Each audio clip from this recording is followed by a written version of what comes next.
And with me now is Republican Congressman Ken Buck of Colorado. Congressman, thank you very much for being here. I want to start where we just left off with Amy on what the president said about those votes. And let me just play that point in the call again for everybody to hear.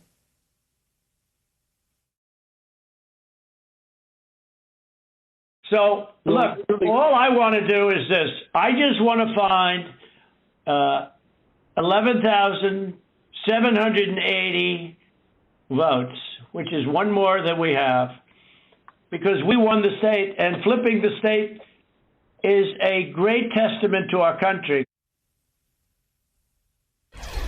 Congressman, what do you make of that? What does he mean when he says find 11,780 votes? Well, I think if you put his words in context, what he's saying is that he believes there are 500,000 votes that were fraudulently cast, that there were dead people who voted, he believes. He believes that there were illegal immigrants who voted. He believes that other shenanigans occurred, and that the result would be, if they were counted properly, the result would be that he would win the election. I give credit to the Secretary of State of Georgia.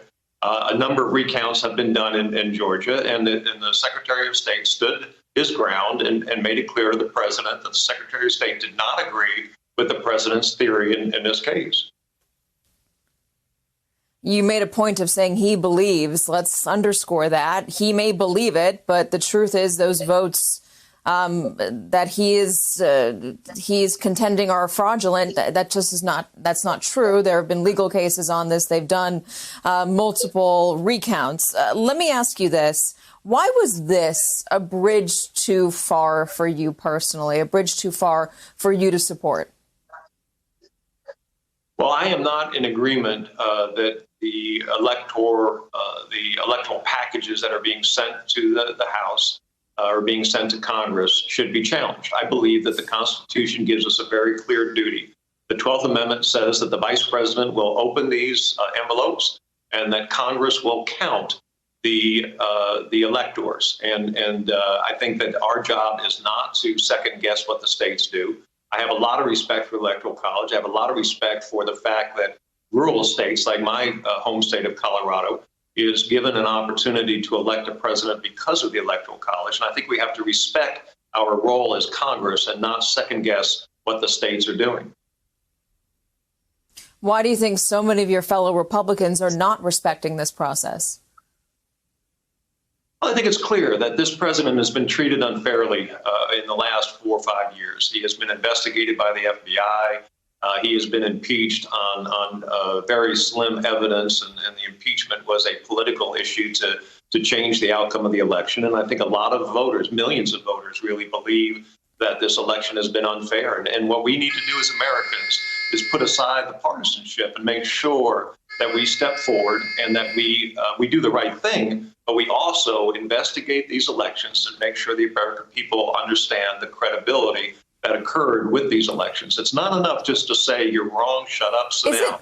Is it enough to say that, hold on, is it enough to say that he believes he's been treated unfairly and this is why it's okay to do this? This is why it's okay to throw around a conspiracy theory and undermine an election? Is it okay just to say, well, no one was nice to him, so this is why we need to do this now? No, I don't think it has to do with being nice to him. You don't impeach somebody over niceness. You don't create false affidavits and have the FBI investigate because of niceties. This president has been attacked more than any president in the history of this country. And there are a group of people in this country that are naturally skeptical of the results of this election. And I think as a public official, we have a duty to make sure that all Americans, whether a Democrat gets elected in the future or a Republican, all Americans have confidence in our system.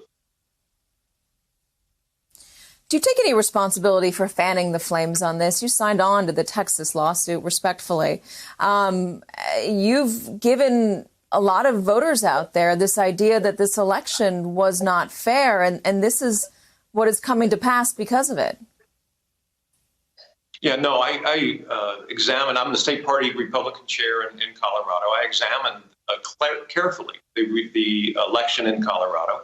I made a statement very early on that the election in Colorado was credible. It was fair. It was done properly.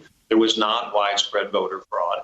But I do believe that the president and any other candidate has the ability to pursue legal avenues. And I supported the president's pursuit of those legal avenues. Those are now over. We have the envelopes. We will open the envelopes on Wednesday, and we will count the votes. And so, no, I don't think questioning and investigating and looking at results is fanning the flames. I think that when you promote false theories or you promote and disagree with those who have the best knowledge, I think that may be unfair. But I think that pursuing your legal rights is absolutely part of the process. There are millions of Americans who don't trust this process now, and they point to cases like the Texas lawsuit. They point to statements that a lot of Republicans have been making, including the president, about this election. And now the Republican Party, at least some of them, are trying to put out this fire. Do you see an ability to do so going forward? Do you see an American public that trusts democracy after this? I hope so, and I think it's part of our duty in Congress as well as state legislatures to look at what happened. There obviously is some election fraud in every election. We just have to make sure there isn't widespread election fraud and that any election fraud is prosecuted and we put safeguards in place to prevent it from happening in the future. But I think that can be communicated to the American people. I think that this was really an unusual election because of the changes that were made as a result of the pandemic. And I think that will not happen in the future. And I think we can convince the American public, as we should, that our elections in the future will be even more credible than the election in 2020.